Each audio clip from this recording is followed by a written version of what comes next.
Hello, this is Jeff Al Gilbert. Welcome to my live call in my gym, in my home. And I give myself a good excuse to stop working out so I can talk to you. And I'm going to talk about doing your best when you feel your worst.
And I'm going to give some acknowledgments out to those who join me in a minute here. I hope everyone is having an awesome day today, Monday. It's a fresh week, fresh month. So this is the time to make it happen. Hey, John in Baltimore, nice to see you. And what's happening? Jennifer, good to see you as well. I'm going a little bit later tonight, but I thought, you know, I've got to get some time in the gym here, and otherwise I'm not going to like myself, even though I didn't get a lot done. Hey, Gary in Manila, Philippines, how are you doing? Good to see you, my friend. I hope things are starting to open up there and flatline as far as the the COVID-19 situation there. I know hey, Barry Blake in New Zealand, I don't think you have much COVID left there, do you? Good to see you, Barry, out in New Zealand. And Anna, how are you doing? Good to see Coral Springs, Florida, yes. Ciro, Salt Lake City, Utah. How are you doing? Omar, what's up, dude? I believe New Jersey, right? I forget. Not too many people are moving around right now. That's right. Rocio, good to see you out in California. How are you doing? Has your governor shut down your state yet? I hear a lot about that. It's crazy. But I hope you're doing well. Yeah, and I'm going a little bit later than what I'm used to. Omar says definitely New Jersey. Hey, good to see you. Good to see you, my friend. And she says California's in the house. Don't tell your governor. He'll send somebody to find you. Anyway, good to see you. So anyway, again, I'm going a little bit later than what I usually do, but that's it. So at least I'm going, right? It's like what my friend Ray Higdon says, move forward imperfectly. And that's what we are. We're imperfect, right? So, but I definitely wanted to share this out with you. Julie, nice to see you. Good to see you. Michigan is open so far. Well, I'll tell you what, you got a pretty tough governor there too. So I'm glad to hear that. I hope you're doing well. So when we talk about, sometimes I come up with what to talk about, what's on my mind, and it's doing your best when you're feeling your worst.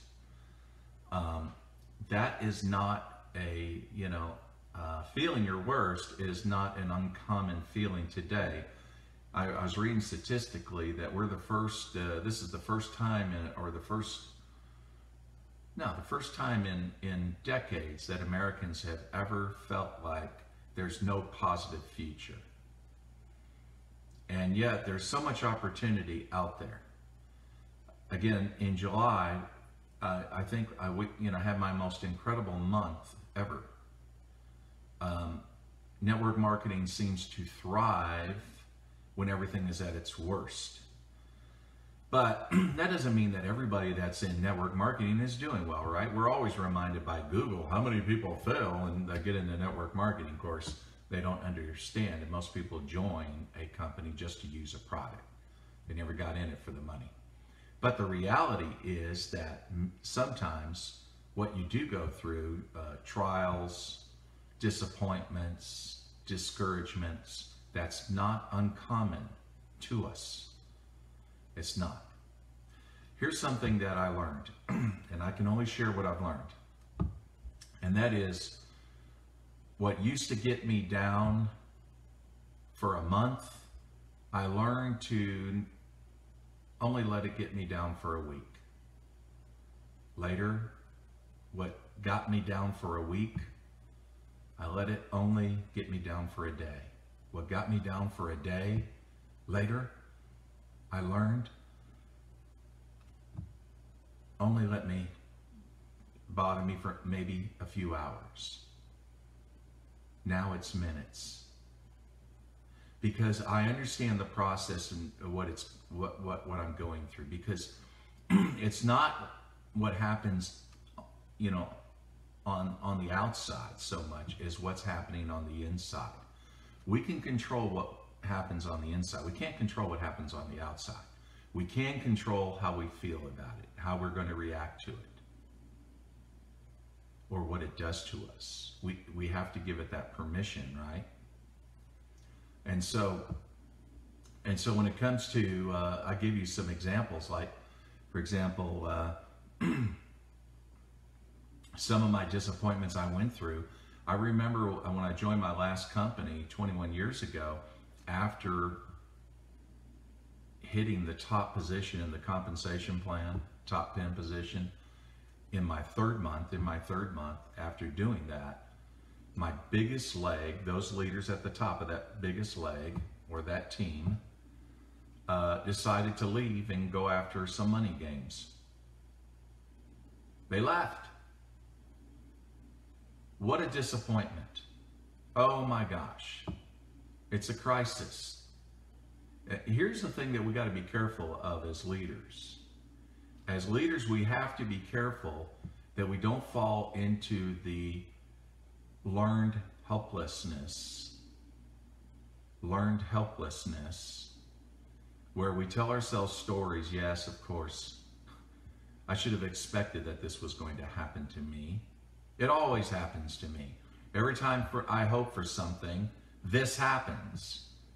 It was too good to believe that here I got to the top position in the compensation plan, top 10, that while I'm breaking out the champagne and celebrating, my best leaders and my biggest team are leaving. Yeah, it was just too good to be true. We have to be careful about learned helplessness, because then we start believing that is our destiny. It's like it's a script that's written, and it's predestination. We cannot change it. So, of course, when I got, like I said, what got me down for a month, I think I was down for a month. But despite that, I started asking different questions, and this is what you have to do. Just understand the quality of your questions determines your destiny and your potential, whether you're going to reach your potential.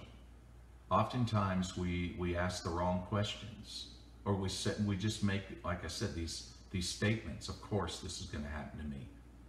Why would I ever expect I would become great in what I do?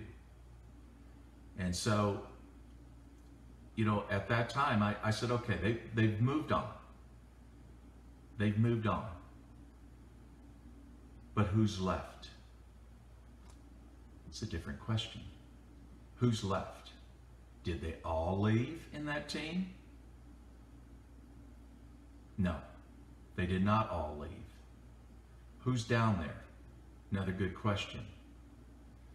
And then finally, when I did find a woman that, she was like a diamond in the rough. Yes, she needs some polishing, but that's exactly what happened. I worked with her and she became a superstar. She became a superstar. And it didn't happen overnight. It did not happen overnight. But I learned a lesson from that. That as bad as it is, it's not the end. It's not the end. And when you go through bad experiences, ask yourself. I learned this question from Tony Robbins. Ask yourself, what's good about this? Now, the first reaction, I promise you, you're going to say is nothing. There ain't nothing good about this. I understand the feeling. And Emilio, nice to see you, my friend. Because I felt the same way. Nothing's good about this. When some of your best leaders leave, nothing's good about this. But I'll tell you what, it turned out that woman was better than the leaders that left. And those leaders that left, you know where they are today? Nowhere. I had one of them reach out to me years later after he heard about my success. And you know what he said to me? He said, well, you got in at the right time. I said, what? You got in at the same time I did. What do you mean this right time stuff? You left. I didn't leave. I just stayed with it. Anyway. So, again, I learned that as bad as things are, when we change the question to what's good about this is I didn't need these kind of people. They're the wrong people for me.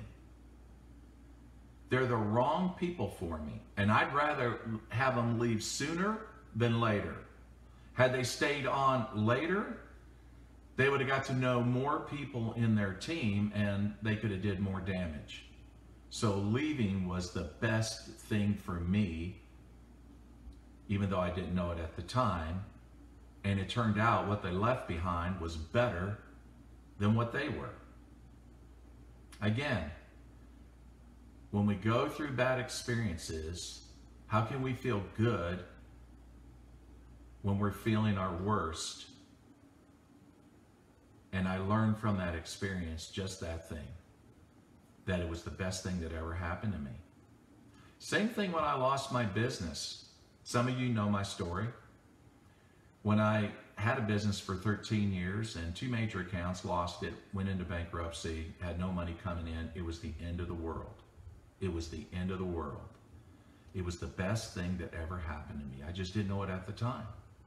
I did not know it at the time. Because I would have lived just a mediocre life. Just settling for what I get, which wasn't a lot. I was just making a living and that's all I was doing. I wasn't living a life that was inspiring by any means. And so going through those experiences taught me a lot. But going on even more, because I'm talking about, how can we feel good when we're feeling at our worst? I can remember when many years ago I wanted to, of course, companies evolved, right? So our company added 2 other pin levels, if you will, and it was a major thing, but it was something that I wanted to reach and do, and this was many years ago. And it turned out, I thought, you know what? I just got to find the right people. So I kept scouting, found a brilliant guy. Oh my gosh, ex-military, retired, officer, did a lot and connected. He said, you know what? I'm allowed to do retirement briefings for all the soldiers on these bases, and I can find great people. Nothing like building with the military, right? Because especially retired officers, they're leaders, right? Man, did that sound great to me. Such a wonderful man. And so he needed some support though in traveling and doing what he's doing. And then it was great because the government was going to support it. Because again, they have a thing, they donate $1,000 to each officer that's retiring to start their own business, blah, blah, blah. None of that was true, my friends. You talk about a guy that was a charlatan, he was the best of the best. And the name he gave me was not his legal name.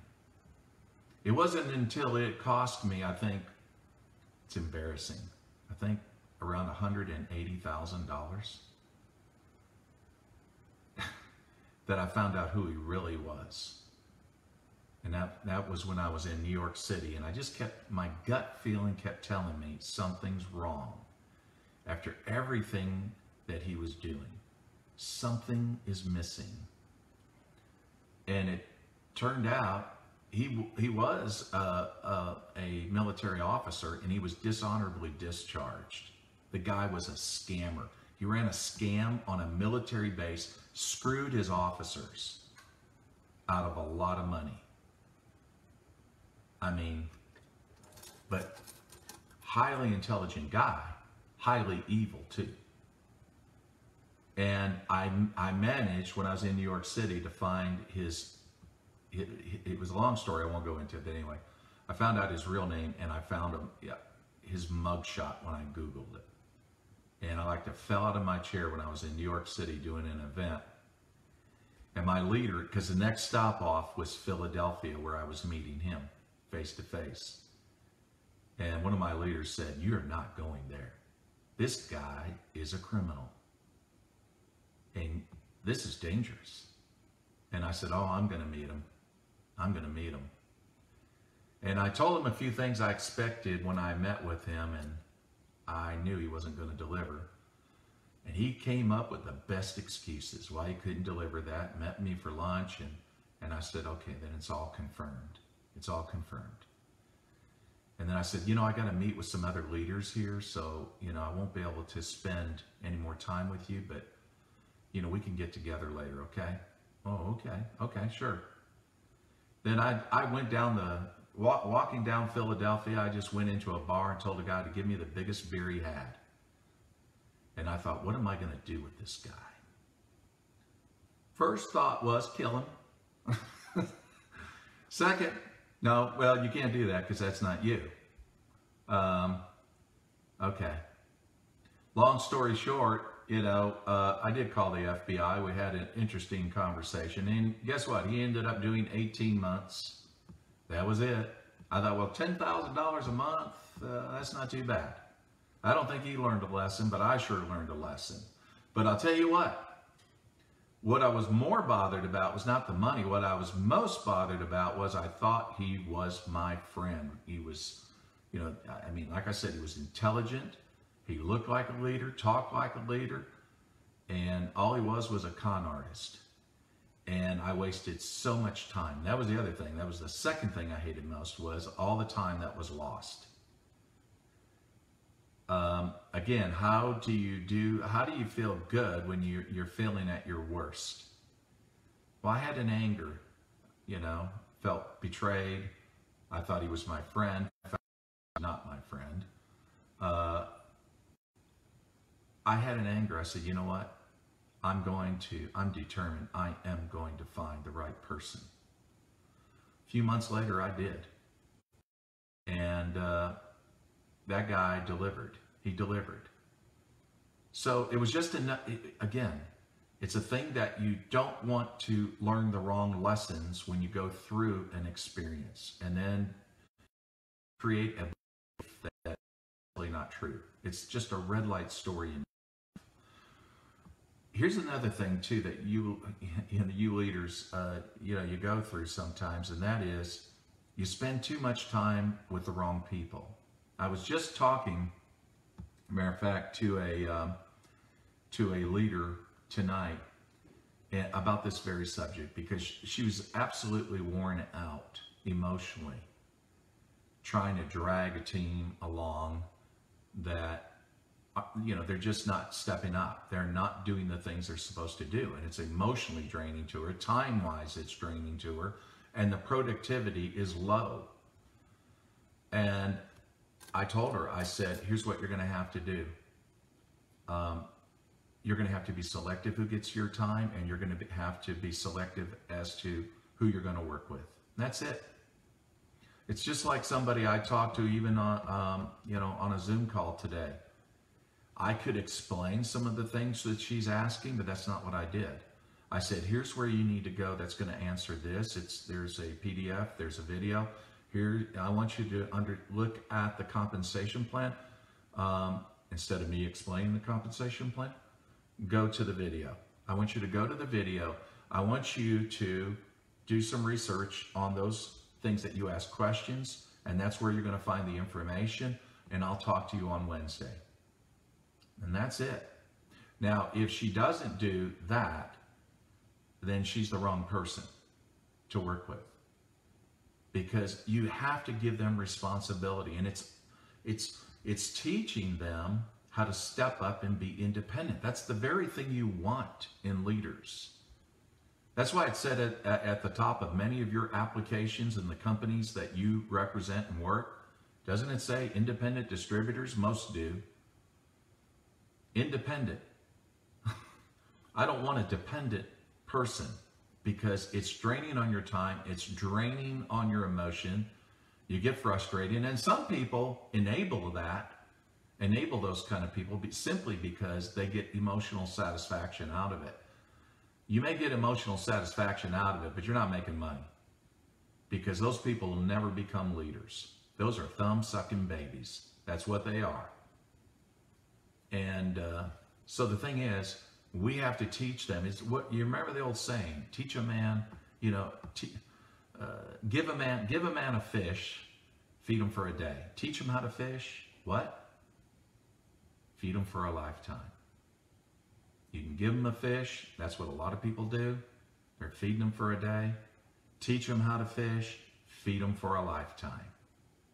That's right. So when you have people in your team, new people that join, as well as maybe people who've been with you for a while, and they're pulling on you, and they're asking questions or this and that, show them where to go get the information and tell them to come back to you with the answers. Because if they don't come back with the answers, those are not leaders. They're like, oh man, I got to do the research. Why can't you just tell me? I'm not going to tell you. It's like my son, I've got a lot of rose bushes here, probably 200 or more on this property. It's like, hey son, can you help me deadhead? Oh, Dad, I'd like to, but could you do it for me? No, I want you out here in 5 minutes. We FaceTime in this house. That's how we communicate. Anyway, but when it comes to your people, just that very thing, keep that in mind. Are you really teaching them how to be independent, or are we always just answering their questions? Doing everything for them, talking to their prospects. We're doing most of the work. If you weren't there, would it get done? Would they know how to do it? Could they do it? Could your leaders do it? Hello, Jennifer. Good to see you. Could they do it? So that very thing is, just pay attention to where you're spending your time and who you're spending your time with. And here's the thing, you're going to love it when you're doing it with the right people.